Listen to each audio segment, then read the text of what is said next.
Hello, my name is James Pantling-Skeet and I am a community care specialist at Leicester Aldridge Solicitors. This is the first webinar as part of a series that I'm providing in collaboration with the Brain Injury Group to explain, or to attempt to explain, the implications of the Coronavirus Act 2020, the coronavirus regulations and government guidance for anyone seeking to access education, health and social care during the coronavirus emergency period. My hope is that it will provide patients, their families and their representatives with a starting point to understanding how the changes may affect them or their loved ones. If you find as a result of watching this webinar or indeed any of the other webinars that form part of this series that you have some questions which have not been answered by the information provided, please do email them to inquiries@thebraininjurygroup.co.uk, and for future reference, the email address should appear in the bottom right-hand corner of each of the slides throughout all of the webinars, and we're going to record a follow-up question and answer webinar in which we will attempt to answer as many of those questions as possible. We'll also use the follow-up question and answer webinar as an opportunity to provide you with any further updates in relation to any further legislative changes that take place in order to equip public bodies to respond to the coronavirus pandemic as the situation changes.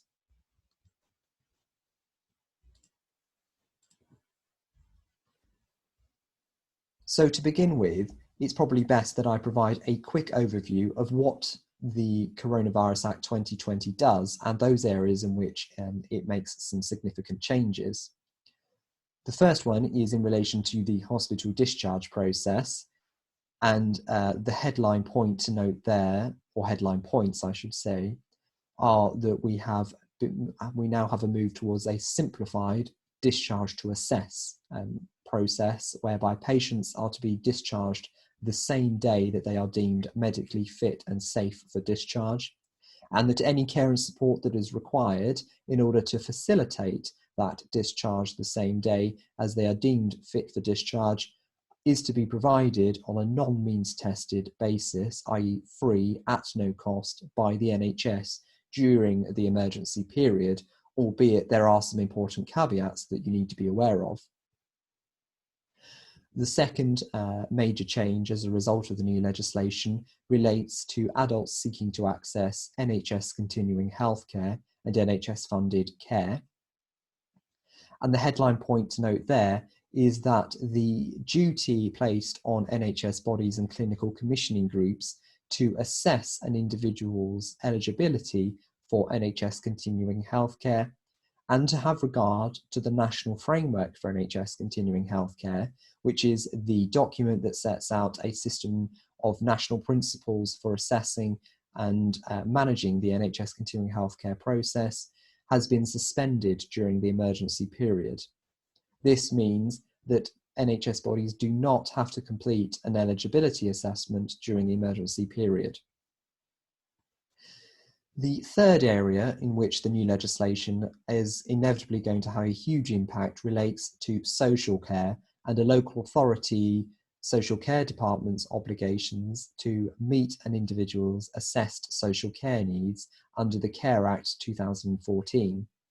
Due to the volume of changes made in relation to that specific area, we are going to cover that as a distinct topic on its own as part of a separate webinar. The other area in which the new legislation is inevitably going to have a major impact relates to special educational needs provision for any child or young person who has an education, health and social care plan, otherwise known as an EHCP. It's worth pointing out that at the moment, the powers and changes that are made by the Coronavirus Act and subsequent regulations to the Special Educational Needs Provision and the Children and Families Act 2014 legal framework are not yet effective until such time as the Secretary of State issues a notice which explains why it is reasonable and proportionate to implement the changes that are provided for within the new legislation. The other area in which it's worth pointing out is that the coronavirus pandemic inevitably has implications for those who lack capacity and how we go about managing their property and financial affairs, health and welfare matters, and planning for the future. Again, that's going to be covered as part of a separate webinar at a later point.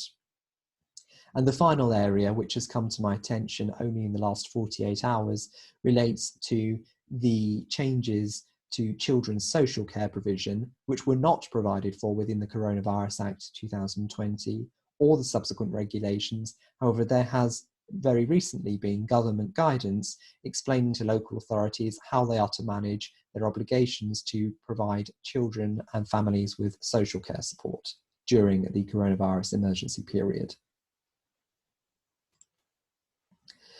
So the focus for today's webinar is going to be purely on the revised hospital discharge process or simplified process, and the changes to adults seeking to access NHS continuing healthcare and NHS funded care. So, under the previous rules prior to the advent of the Coronavirus Act 2020, we had what was known as a discharge to assess model. Under this process, patients with health and social care needs were supposed to undergo a series of needs assessments before they could be discharged from hospital. Basically, the ultimate purpose of this was to identify what a patient's health and social care needs were likely to be once they were discharged from the acute setting, and to identify what care and support may be required in order to make sure those health and social care needs were safely met. This process included social care assessments to determine what an individual's social care needs may be and whether they are eligible for means-tested support from a local authority. And in addition, this process required hospital discharge coordinators and clinical commissioning groups to complete what is known as an NHS continuing healthcare checklist assessment in order to identify whether a full assessment for eligibility for NHS continuing healthcare, i.e. non-means tested NHS funded care, may have been required. I've put on the slide there in a non-acute setting because the National Framework for NHS Continuing Healthcare provides that it is good practice for eligibility assessments for NHS Continuing Healthcare to take place once a patient has been discharged from an acute setting into the community, simply because it is said that it is easier to gain a more accurate assessment of a patient's needs once they are outside of an acute setting. However, in practice, in some instances, it is appropriate and is often the case that NHS continuing healthcare eligibility assessments are completed in hospital before a patient is discharged. As a result of the Coronavirus Act 2020, we now have a revised hospital discharge process or a simplified process where the aim is to discharge patients that same day. The changes to the hospital discharge process and to NHS continuing healthcare are effective immediately, and indeed some of these were put on a statutory footing with the advent of the passing of the Coronavirus Act 2020. So the idea of the revised or simplified discharge to assess process is to expedite the safe discharge of patients from acute hospitals as soon as possible in order to free up acute beds as quickly as possible. To give you an idea of the thinking behind the simplified process, the Department for Health and Social Care advised when they published this guidance in a supporting webinar that the aim at the time the guidance was published and implemented was to free up 15,000 acute hospital beds within the space of a week in order to ensure that hospitals had the capacity to cope with the suspected influx of patients all requiring acute treatment for coronavirus. Under the simplified process, at the point at which a patient is deemed safe and ready for discharge, the patient should be discharged that same day. There are 6 what I've termed as key steps under the simplified discharge to assess process. Firstly, within an hour of the patient being deemed medically fit and safe for discharge, the ward is to arrange or should arrange a patient to be escorted to the hospital discharge lounge so that the acute bed can be used immediately by another patient. Within 2 hours of arriving in the discharge lounge, discharge coordinators should arrange transport home, any volunteer and voluntary sector support, and deal with any immediate practical measures that need to be dealt with, such as how a patient is going to get home, whether they have food and things like that, where there is nobody else to do this for them. The third step is for a patient to be visited at home on the day of discharge or the day after by a lead professional or MDT member to arrange any care and support which needs to be put in place once the patient is at home, unless they require care and support immediately. For any patient requiring care and support on the day of discharge, i.e. it is clear that they will not be able to be discharged safely without care and support already in place, the discharge coordinator or a discharge coordinator should arrange the necessary provision to ensure that patient's needs can be met before the patient leaves the hospital. This means that if a patient's needs are too great to return home, a suitable bed or temporary care home placement will need to be arranged. And finally, for any patient who's been admitted to the acute setting from a care setting, that patient should be discharged back to the original care setting they came from. One issue that I think a number of people are concerned about is whether, if residential or nursing care is deemed to be required, will the patient be entitled to a choice under the new rules? And the answer is yes. However, the Coronavirus Act 2020 and associated regulations do alter the existing obligation or duty to provide a patient with a choice of care options before discharge. So the caveat is that a choice will be provided. However, where the patient's first choice is not available, they are allowed to be discharged to the available option to free up the acute bed. However, the hospital discharge coordinator and social services department are supposed to follow up with the patient as and when their first choice becomes available, so that if they still require care and support once that those resources become available, arrangements can be made to transfer that patient to their preferred choice. Another question which a lot of people are asking is, if the discharge to assess process has been simplified in this way, and the intention is to speed up the process to discharge patients that same day, how will care be funded? And the answer is, all support provided as a result of the discharge to-day notion is to be paid for during the emergency period by the NHS. This means discharge to day care should be provided on a non-means tested basis, i.e. free, at no cost or charge to the patient, their representative, or their families. There is an important caveat to that, however. For any patients requiring palliative care, they may well require NHS fast-track funding if they meet the criteria for this, and there is a separate process which should be followed for any patient who may fall within that criteria.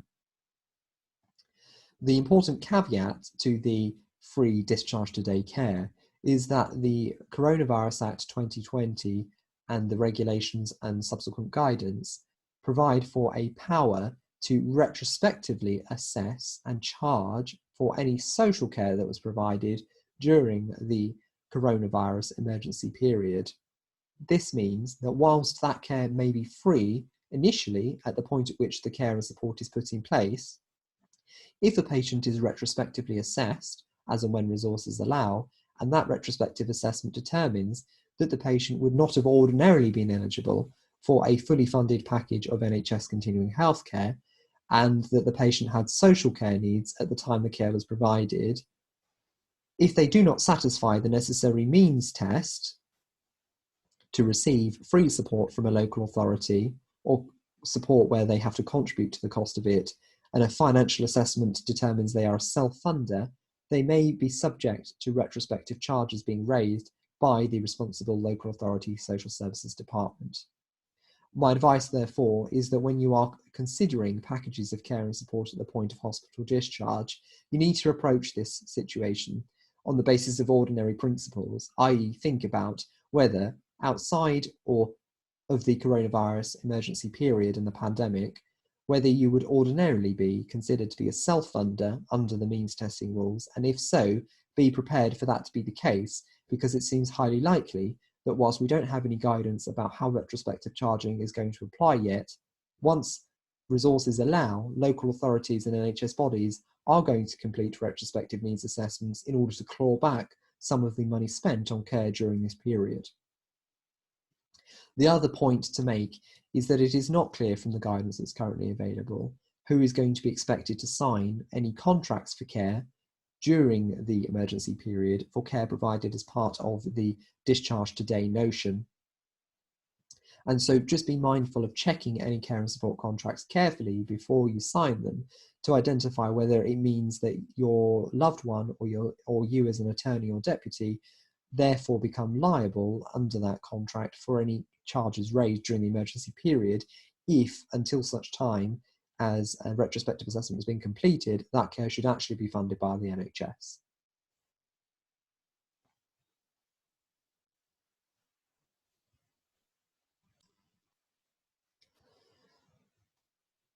So moving on to deal with the issue of adults seeking to access NHS continuing healthcare.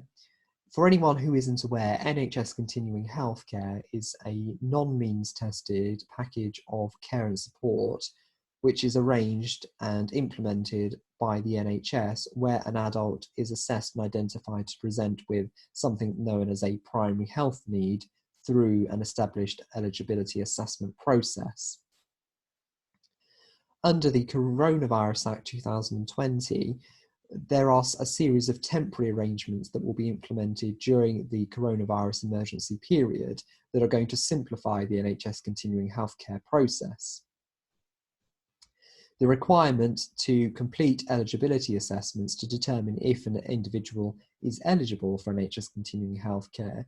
is going to be suspended for any patients who fall within the discharge to assess simplified process or the discharge today acute pathway, and also for any individuals seeking to access care in community settings. This means that NHS bodies and clinical commissioning groups do not have the same duties that they ordinarily do to complete assessments to determine eligibility for NHS continuing healthcare during the emergency period. The reason is because under the Coronavirus Act 2020 and the relevant regulations, all care that is provided for anyone discharged from hospital is going to be provided for free at no cost to the individual on a non-means tested basis by the NHS until such time as resources allow for the relevant assessments to be completed. It's worth pointing out, however, that there is nothing within the new legislation that prohibits a NHS body or clinical commissioning group from completing an eligibility assessment where an MDT is convened to complete a decision support tool if the responsible NHS body wishes to do so. And in fact, I would encourage anyone where the capacity and resources allow to try and persuade the responsible clinical commissioning group to complete an eligibility assessment if they can do so, so that you don't end up stuck as part of the backlog, which is inevitably going to follow from suspending this requirement during the emergency period. Another very important change that the Coronavirus Act 2020 has brought into effect is the duty to have regard to the national framework for NHS continuing healthcare has also been suspended during the emergency period. This means that where an NHS body does agree to complete an eligibility assessment or a review of some kind, we may find that there could be variations in the way the assessment, appeals and decision-making processes are undertaken between different clinical commissioning groups and NHS bodies, because if they do not have a duty to have regard to the national framework in the usual way, they may well adapt their assessment, appeals and reviews processes in order to enable them to complete these processes in a way that matches the resources they have available. Obviously, the problem with this is that it's going to be very difficult to predict how NHS bodies will conduct these processes if they don't have to have a duty to have regard to the national framework during the emergency period. And it leaves patients, families and their representatives very unsure of what to expect, or what is also reasonable in the circumstances. What's quite disappointing is that unlike with the changes to the Care Act 2014, the legislation which governs social care and local authority funded care for adults, we don't seem to have any reasonably practicable type duty expressed in the Coronavirus Act 2020 with regard to how NHS bodies are to conduct the NHS continuing healthcare assessment process during the emergency period, should they decide to go ahead and complete eligibility assessments. What I would say, however, is that if your clinical commissioning group or NHS body does suggest that they are happy to proceed with completing an eligibility assessment or going through an appeals process or a review during the emergency period, that you could argue that they should continue to have regard to the national framework in order to comply with one of the fundamental principles of the national framework, namely that the entire assessment, decision-making and appeals processes should be person-centred and patient-focused. Another major change as a result of the Coronavirus Act 2020 relates to challenging refusals to award NHS continuing healthcare funding.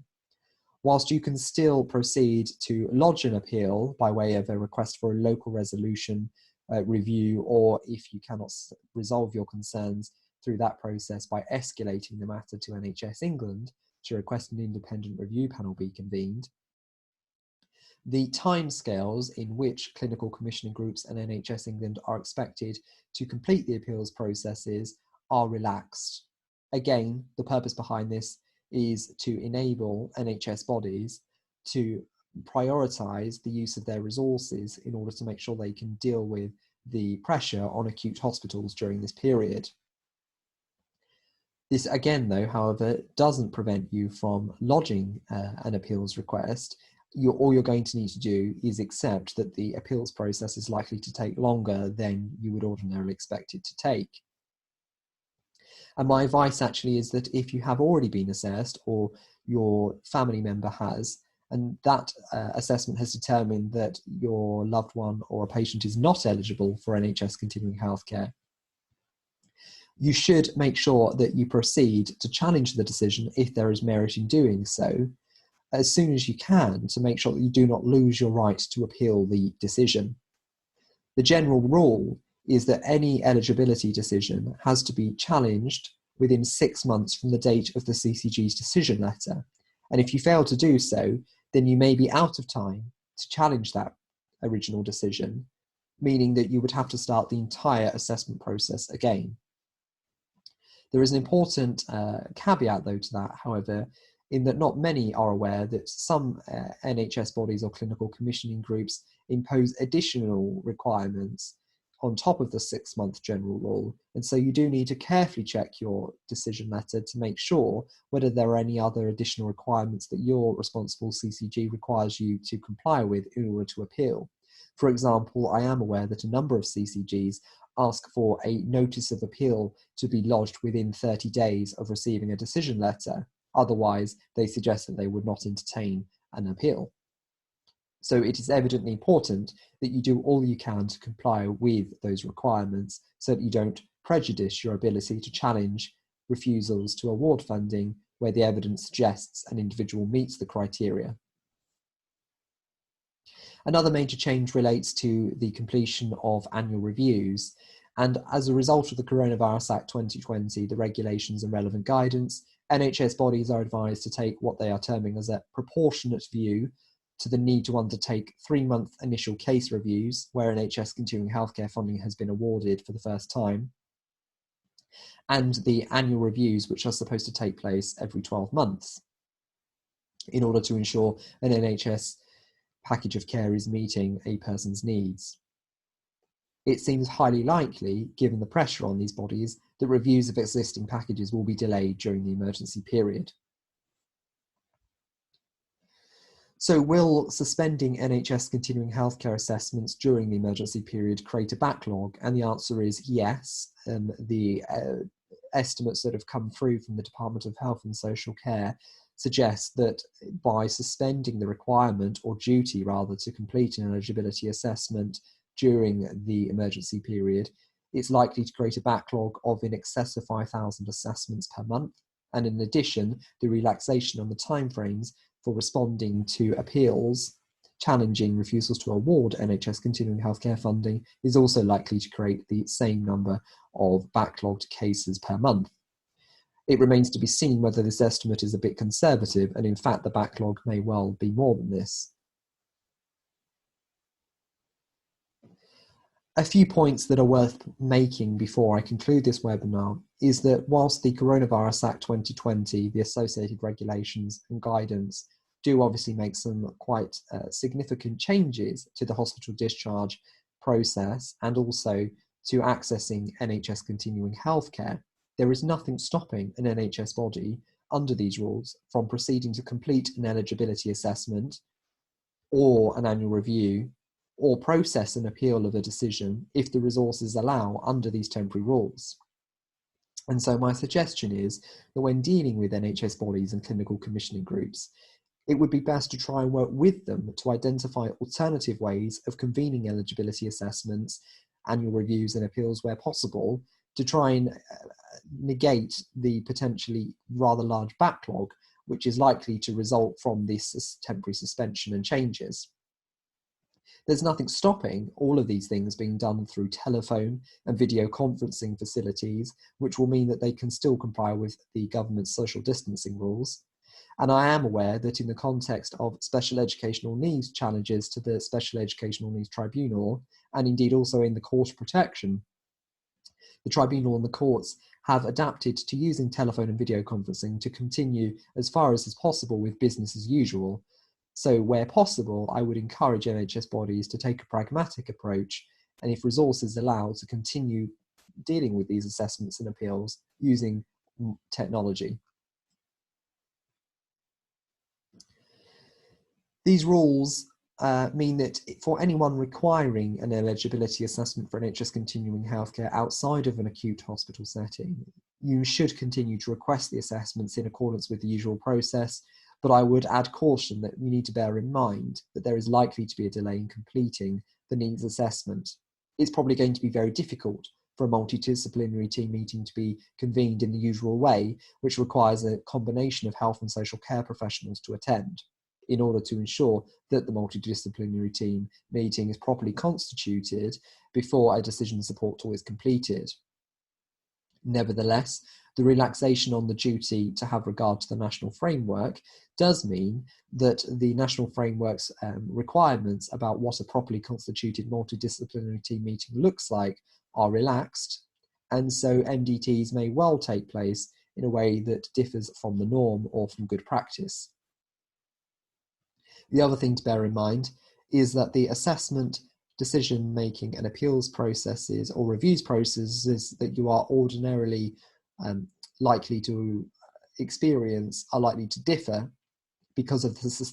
that suspension on the duty to have regard to the national framework. Overall, I would argue in a very broad brush type approach that where possible, NHS bodies should try to follow the national framework in order to ensure a person-centred process, which is one of the very fundamental core values or principles of the national framework, albeit this is not a strict requirement during the emergency period under the legislation. So that concludes a very brief whistle-stop tour of the changes to the hospital discharge process and to accessing NHS continuing healthcare for adults during the coronavirus emergency period. If you have any questions or queries relating to the content of this webinar, please email them to inquiries@braininjurygroup.co.uk, and a follow-up question and answer session will be held shortly to address as many of these questions as possible. Thank you for listening.